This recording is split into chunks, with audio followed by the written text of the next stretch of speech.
నిర్గమాకాండము 16. తరువాత ఇజ్రాయేలు సమాజమంతైను ఏలీము నుండి ప్రయాణమైపోయి వారు ఐగుప్తు దేశంలో నుండి బయలుదేరిన 2వ నెల 15వ దినమున ఏలీమునకు సీనాయికును మధ్యనున్న సీను అరణ్యములకు వచ్చిరి. ఆ అరణ్యంలో ఇజ్రాయేలు సమాజమంతయు మోషే అహరోనుల మీద సణిగెను.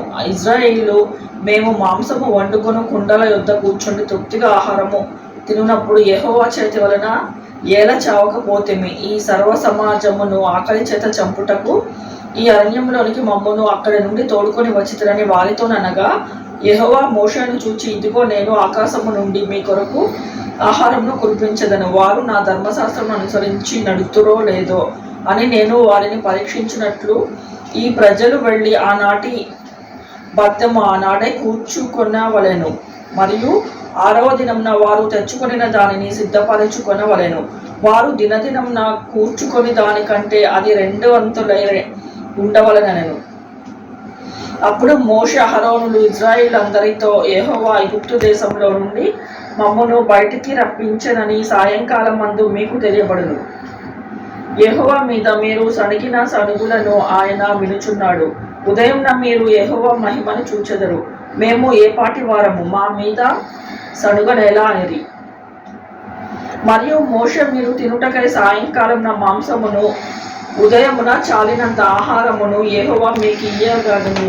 మీరు ఆయన మీద సణుగు మీ సణుగులను యెహోవాయే వినుచుండగాను మేము ఏ పాటి వారము, మీ సణుగుట యెహోవా మీదనే గాని మా మీద కాదనెను. అంతటా మోషే అహరోనుతో, యెహోవా సన్నిధికి మీరు సమీపించుడి, ఆయన మీ సణుగులను విననని నీవు ఇజ్రాయేలు సర్వ సమాజముతో చెప్పమనెను.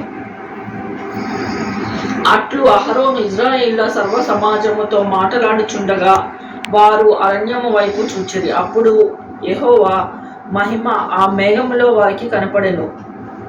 అప్పుడు యెహోవా మోషేతో ఇట్లనెను, నేను ఇజ్రాయేలు సణుగులను వింటిని. నీవు సాయంకాలం మందున మీరు మాంసము తిందురు, ఉదయం నా ఆహారము చేత తృప్తి పొందుదురు. అప్పుడు మీ దేవుడైన యెహోవా నేనే అని మీరు తెలుసుకొందురని వారితో చెప్పమనెను. కాగా సాయంకాలం నా పూరెడులు వచ్చి వారి పాళెమును కప్పెను. ఉదయం నా మంచు వారి పాళెము చుట్టూ పడి ఉండెను. పడిన మంచు ఇరిగిపోయిన తరువాత నూగు మంచు వలె సన్నని కణములు అరణ్యపు భూమి మీద కనపడెను. ఇజ్రాయేలు దాన్ని చూచినప్పుడు అది ఏమైందని తెలియక అదేమి అని ఒకరితో ఒకరు చెప్పుకొనిరి. మోషే, ఇది తినుటకు యెహోవా మీకు ఇచ్చిన ఆహారము. యెహోవా ఆజ్ఞాపించినదేమనగా, ప్రతివాడును తన వారి భోజనమునకు ప్రతివాడు తన కుటుంబంలోని తలకు ఒక్కొక్క ఓమరు చొప్పున దాన్ని కూర్చుకొనవలెను. ఒక్కొక్కడు తన గుడారంలో ఉన్న వారి కొరకు కూర్చుకొనవలెననెను. ఇజ్రాయేలు అట్లు చేయగా కొందరు హెచ్చుగాను కొందరు తక్కువగాను కూర్చుకొనిరి.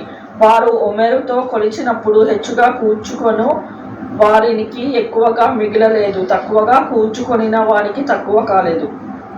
వారు తమ తమ ఇంటి వారి భోజనము తప్పనిసరిగా కూర్చుకొని ఉండిరి. మరియు మోషే దీనిలో ఏమీయు ఉదయం వరకు ఎవరును మిగిల్చుకొనకూడదని వారితో చెప్పాను. అయితే వారు మోషే మాట వినక కొందరు ఉదయం కొరకు దానిలో కొంచెము మిగిల్చుకొనగా అది పురుగు పట్టి కప్పు కొట్టెను. మోషే వారి మీద కోపపడగా వారు అనుదినము ఉదయం ఒక్కొక్కడు ఆ ఇంటి వారి భోజనము తగినట్లుగా కూర్చుకొనిరి. ఎండ వేడిమికి అది కరిగెను. 6వ దినమున వారు ఒక్కొక్కరికి 2 ఓమెరుల చొప్పున 2 అంతలు ఆహారము కూర్చుకొనినప్పుడు సమాజం యొక్క అధికారులందరూ వచ్చి అది మోషేకు తెలిపిరి. అందుకు అతడు, యెహోవా చెప్పిన మాట ఇది. రేపు విశ్రాంతి దినము, ఇది యెహోవాకు పరిశుద్ధమైన విశ్రాంతి దినము. మీరు కాల్చుకొనవలసినది కాల్చుకొనుడి, మీరు వండుకొనవలసినది వండుకొనుడి, ఉదయం వరకు మిగిలినదంతయు మీ కొరకు ఉంచుకొనుడని వారితో చెప్పాను. మోషే ఆజ్ఞాపించినట్లు వారు ఉదయం వరకు దానిని ఉంచుకొనిరి. అది కంపు కొట్టలేదు, దానికి పురుగు పట్టలేదు. మోషే, నేడు దాన్ని తినుడి, నేటి దినము యెహోవాకు విశ్రాంతి దినము, నేడు అది బయట దొరకదు, 6 దినములు దాన్ని కూర్చుకొనవలెను. విశ్రాంతి దినమున అనగా 7వ దినమున అది దొరకదనెను. అట్లు జరిగెను. ప్రజలలో కొందరు 7వ దినమున దాన్ని కూర్చుకొన వెళ్ళగా వారికేమీ దొరకకపోయెను. అందుకు యెహోవా మోషేతో ఇట్లనెను, మీరు ఎన్నాళ్ళ వరకు నా ఆజ్ఞలను ధర్మశాస్త్రమును అనుసరించక నడుచుకొనొల్లరు. చూడుడి, నిశ్చయంగా యెహోవా మీ విశ్రాంతి దినమును అనుసరించుటకు సెలవిచ్చెను కనుక 6వ దినమున 2 దినముల ఆహారము మీ కొరకు అనుగ్రహించుచున్నాడు. ప్రతివాడు తన తన చోట ఉండి నిలిచి ఉండవలెను.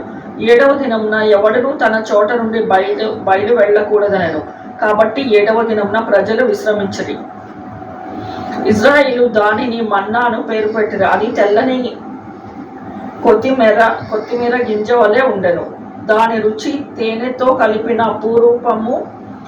అపూపము వలె ఉండెను. మరియు మోషే ఇట్లనెను, యెహోవా ఆజ్ఞాపించినదేమనగా, నేను ఐగుప్తు దేశము నుండి మిమ్మును బయటకు రప్పించినప్పుడు అరణ్యములో తినుటకు నేను మీకిచ్చిన ఆహారము మీ వంశస్థులు చూచున్నట్లు వారు తమ యొద్ద ఉంచుకొనుటకు దానితో 1 ఓమెరు పట్టు పాత్రను నింపుడనెను. కాబట్టి మోషే అహరోనుతో, నీవు 1 గిన్నెను తీసుకొని దానిలో 1 ఓమెరు మన్నాను పోసి నీ వంశస్థులు తమ యొద్ద ఉంచుకొనుటకు యెహోవా సన్నిధిలో దాన్ని ఉంచవలెను.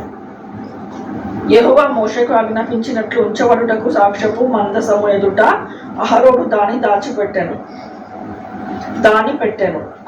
దాని పెట్టెను. ఇజ్రాయేలు నివసింపవలసిన దేశమునకు తాము వచ్చు 40 ఏండ్లు మన్నానే తినుచుండిరి. వారు కానాను దేశపు పొలిమేరలు చేరు వరకు మన్నాను తినిరి. ఓమరు అనగా ఏపాలో 10వ భాగము.